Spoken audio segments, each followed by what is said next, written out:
Everyone pulls out their phones to capture the sunset. Everyone except one person. They just watch it with their own eyes. No camera, no caption, no story posted. And when you find out they're not on social media at all, you look at them like they just told you they don't believe in electricity. But here's what nobody talks about. That person isn't broken. They're not antisocial. They're not living in a cave. They made a decision. And science suggests it might be one of the most psychologically intelligent decisions a person can make in 2024. Today, we're going to go inside the brain of someone who walked away from social media. And what we find is going to make you deeply uncomfortable about your own habits. Let's start with something engineers never wanted you to know. Social media wasn't designed to connect you. It was designed to hook you. Former product designers at Facebook, Instagram, and Twitter have openly admitted this. They use the same psychological principles casinos use on gamblers.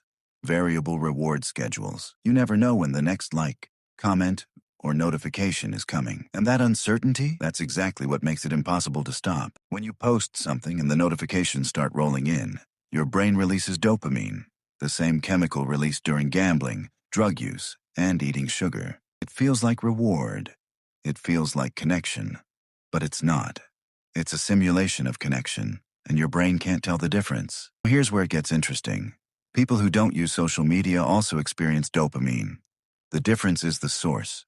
Their dopamine comes from finishing a book, from a conversation that went deep, from solving a problem with their own hands. These are called intrinsic rewards. Research shows they produce a more stable, longer-lasting sense of satisfaction than the quick spikes from external validation. They don't need 200 strangers to confirm that a sunset was beautiful. They already know. This is where the science gets alarming. Neurological research has found measurable differences in the brains of heavy social media users. The prefrontal cortex, the region responsible for focus, long-term planning, and resisting impulses, shows reduced activity in people who spend significant time on social media. Same region that makes you human. The same region that separates thoughtful decisions from reactive ones. Scrolling trains your brain to function in a specific way. Constant stimulus, rapid switching, shallow processing, short video, meme, breaking news, rage post, funny clip, repeat. Over time, your brain starts to expect this pace. Sitting with a single thought becomes uncomfortable. Reading a long article feels like effort. Conversation without a phone nearby feels incomplete. Is called continuous partial attention, a term coined by Apple's former advisor, Linda Stone. Describes a state where you're never fully present anywhere, always half monitoring for the next input. Who don't use social media don't have this problem.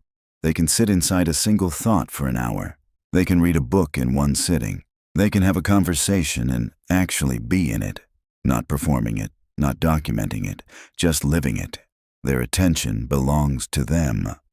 This is where the science gets alarming. Neurological research has found measurable differences in the brains of heavy social media users. The prefrontal cortex, the region responsible for focus, long-term planning, and resisting impulses, shows reduced activity in people who spend significant time on social media. The same region that makes you human.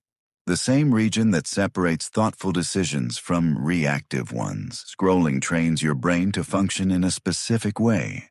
Constant stimulus, rapid switching, shallow processing, short video, meme, breaking news, outrage post, funny clip, repeat. Over time, your brain starts to expect this pace. Sitting with a single thought becomes uncomfortable. Reading a long article feels like effort. A conversation without a phone nearby feels incomplete. This is called continuous partial attention, term coined by Apple's former advisor, Linda Stone. It describes a state where you're never fully present anywhere, always half monitoring for the next input. People who don't use social media don't have this problem. They can sit inside a single thought for an hour, can read a book in one sitting, and have a conversation and actually be in it, not performing it, not documenting it, just living it. Their attention belongs to them. Think about the last time you did something, went somewhere, ate something, experienced something, and your first instinct was to post it. Now ask yourself honestly, did that instinct come before or after you actually processed the experience? Social media has turned life into a continuous audition. Every post is a performance. Every caption is a pitch. Every photo is an application for approval. And the audience, the followers, are the judges. Psychologists call this self-presentation theory. We craft an identity for public consumption, and over time, the gap between that public identity and your private self grows wider. Maintaining that gap is exhausting. It creates cognitive dissonance, a low-level psychological tension that never fully goes away. People who don't use social media don't have a personal brand to maintain. They can fail privately. They can be boring without consequences. They can change their mind, change their look, change their life. Without an audience tracking the inconsistencies, they have the rarest luxury in the modern world, the freedom to simply exist without performance. Here's a number that should stop you cold. The average person spends 2 hours and 27 minutes per day on social media. That's roughly 38 full days per year, every year. Think about what 38 days means. A skill mastered, a book written, a body rebuilt, a relationship deepened. And those 38 days aren't just lost in terms of hours. They're lost in terms of mental texture, the quality of attention you give to your own life. People who opt out of social media reclaim something that can't be quantified on a productivity chart. They reclaim the experience of being a witness to their own life, not an editor of it. FOMO, the fear of missing out, is the psychological mechanism that keeps most people from ever trying to leave. Anxiety that something important will happen and you won't know. Your absence will be noticed, that the world will move on without you. Here's what the research actually shows. Things you fear missing on social media are largely manufactured urgency. Algorithms are specifically engineered to create that feeling of inadequacy. As an inadequate user is a returning user. Back not because there's something valuable there. You come back because you've been conditioned to feel incomplete without it. Here's the counterintuitive finding that surprises most people. People who don't use social media often have fewer relationships, smaller social circles, less surface-level contact, and they consistently report higher relationship satisfaction. Why? Because the relationships they have are built on actual presence, not passive observation. They don't know what you had for breakfast from a story. They ask you, in person, on a call, face-to-face. That question carries weight. That curiosity is real. Social media creates the illusion of closeness.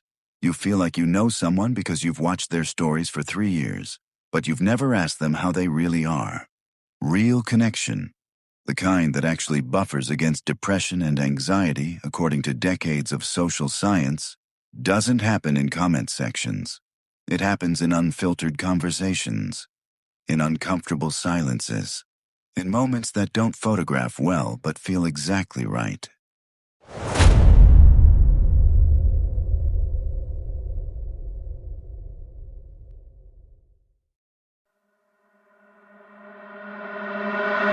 So, what does this all mean? Social media is a tool, and like every tool, it isn't inherently good or bad. The question, the only question that matters, is this: are you using it, or is it using you? Because there's a clear difference between someone who picks up a tool when they need it and someone who can't put it down. The person who doesn't use social media isn't strange. They're not superior. They're not living in the past. They simply answered that question honestly. And in a world engineered to capture your attention, sell it to advertisers, and return you hollow to the scroll, the most radical act you can perform is to reclaim your own mind. In a world full of performers, being fully present is the most revolutionary thing you can do. If this made you think about your own habits, the algorithm did not send you here by accident.